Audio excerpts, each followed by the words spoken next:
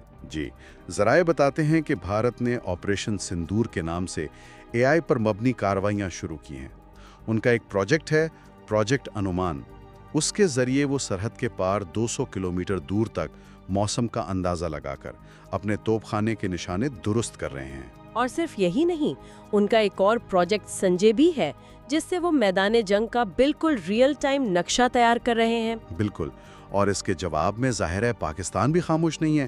پاکستان بھی تیزی سے جدید ڈرونز کے غول، جنہیں سوارم ڈرونز کہتے ہیں، اور نگرانی کے خودکار نظاموں کی طرف جا رہا ہے۔ اور اس سب میں اقوام متحدہ کی ایک حالیہ رپورٹ بہت اہمیت رکھتی ہے۔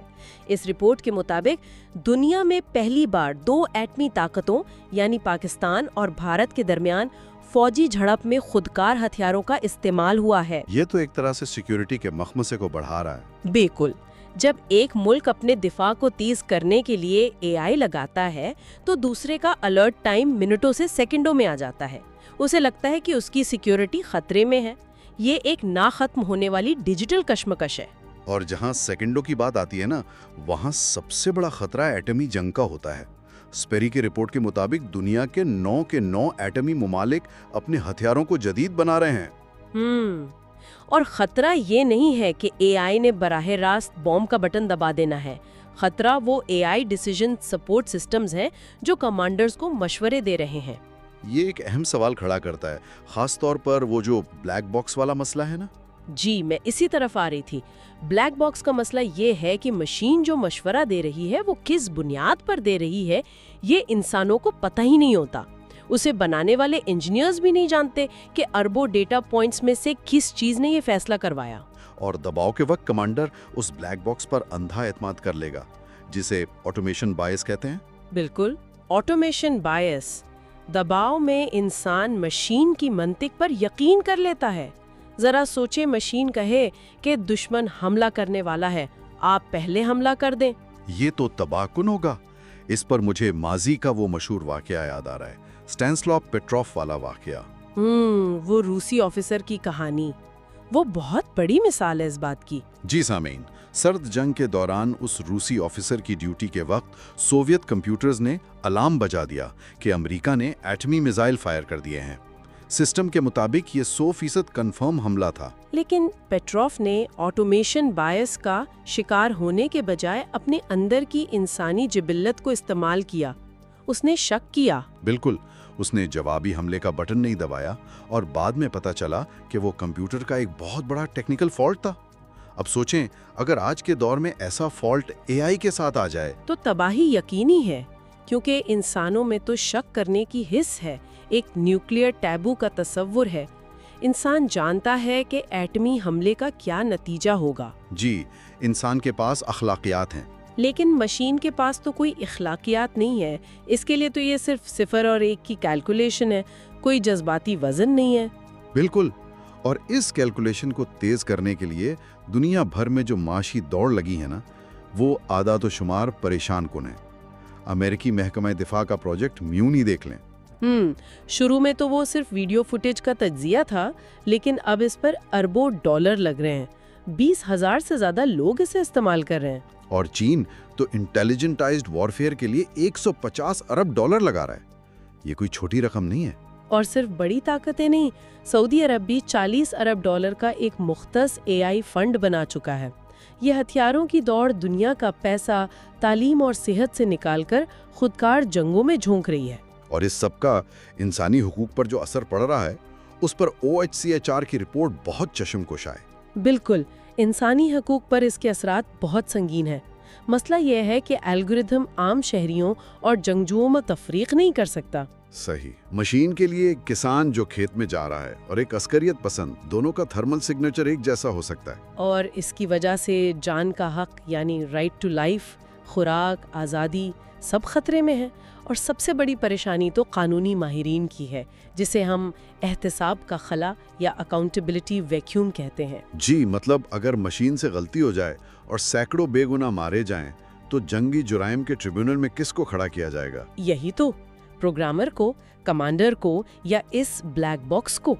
قانون کے پاس اس کا کوئی جواب نہیں ہے۔ یہ تو کافی تاریک پہلو ہے، لیکن اس ٹیکنالوجی کا ایک مثبت رخ بھی ہے۔ یہ صرف تباہی نہیں لاتی، ہم امن کی بات بھی کر سکتے ہیں۔ جی، اب اس ٹیکنالوجی کو امن کے لیے ریورس انجینئر بھی کیا جا رہا ہے۔ بالکل، جیسے ایک سسٹم ہے ویوز، یعنی violence and impacts early warning system. یہ اتنا ایڈوانسڈ ہے کہ ممکنہ جنگ کی پیشگوئی 3 سال پہلے ہی کر سکتا ہے۔ یہ تو سفارتکاروں کے لیے پریونٹیو ڈپلومیسی کا بہت اچھا موقع ہے، اور سفارتکاری سے مجھے پروجیکٹ دیدی یاد آیا۔ جی، وہ مذاکرات والا پروجیکٹ؟ ہاں، جنگ کے دوران سب سے مشکل کام یہ ہوتا ہے کہ فریقین کو مذاکرات کی میز پر کب لایا جائے۔ پروجیکٹ دیدے ڈاٹا کا تجزیہ کر کے وہ بہترین وقت بتاتا ہے جب مذاکرات کامیاب ہو سکتے ہیں۔ اور جنگ کے بعد بحالی میں بھی یہ بہت مددگار ہے۔ ایروبوٹکس 7 کے ڈرونز دیکھیں، وہ بارودی سرنگیں یعنی لینڈ مائنز تلاش کر کے روزانہ کتنی انسانی جانیں بچا رہے ہیں۔ اگر ہم اسے وسیع تناظر میں دیکھیں تو جنگ صرف عمارتیں نہیں گراتی، انسانوں کی نفسیات بھی تباہ کرتی ہے۔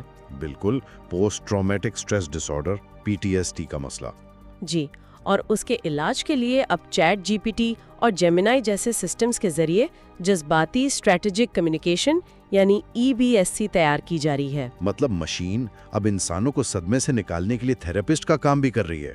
ایک طرح سے ہاں، وہ مریض کے گفتگو سے خوف اور مایوسی کا اندازہ لگا کر ماہرین کو بتاتی ہے کہ اس سے کیسے بات کی جائے تاکہ وہ مثبت طرف آ سکے۔ یہ واقعی ایک امید کی کرن ہے۔ تو اس سب کا کیا مطلب ہے؟ ہم نے دیکھا کہ AI کی یہ جنگ کوئی مختصر لڑائی نہیں ہے نا؟ بالکل نہیں، یہ بہت طویل عرصے تک چلے گی۔ It will go long۔ جی، یہ محض ایک ہتھیار نہیں بلکہ ایک ایسا عنصر ہے جو ہر ملک کی تاریخی، معاشی اور سیکیورٹی پالیسیوں کی بنیاد بن چکا ہے۔ غلطی کی گنجائش اب ختم ہو گئی ہے۔ اس سب پر بات کرنے کے بعد میں سامعین کے لیے ایک ایسا خیال چھوڑنا چاہوں گی جو ذرا ہٹ کر ہے۔ ذرا سوچیں، اگر مستقبل میں حریف ممالک کے سفارتکاروں کی ضرورت ہی ختم ہو جائے۔ سفارتکاروں کی ضرورت ختم؟ ہاں، مطلب اگر ایک ملک کا مصنوعی ذہانت کا سسٹم بغیر کسی انسانی مداخلت کے خودکار طریقے سے دوسرے ملک کے AI سسٹم کے ساتھ براہ راست امن یا جنگ کے مذاکرات شروع کر دے تو انسانوں کی حیثیت کیا رہ جائے گی؟ یہ تو واقعی رانگٹے کھڑے کر دینے والا سوال ہے۔ یقیناً یہ اس صدی کا سب سے بڑا چیلنج ثابت ہوگا۔ تو سامعین، ہم امید کرتے ہیں کہ آپ اس بحث پر ضرور غور کریں گے۔ اس اہم موضوع کے حوالے سے سامعین اپنی قیمتی آراء اور فیڈ بیک ہمیں ہمارے ای میل ایڈریس info@radiovoiceofsindh.com پر ضرور بھیجیں۔ یاد رکھیں، info@radiovoiceofsindh.com۔ آپ کا فیڈ بیک ہمارے لیے بہت اہم ہے۔ یہ تھا ہمارا آج کا تفصیلی جائزہ۔ Radio voice of Sindh London کی جانب سے ڈائریکٹر نیوز جناب سرویچ اوڈھو اور ہماری پوری پروڈکشن ٹیم کو اجازت دیجیے۔ سنتے رہیے radio voice of Sindh London, کیونکہ حقائق جاننا سب کا حق ہے۔ خدا حافظ۔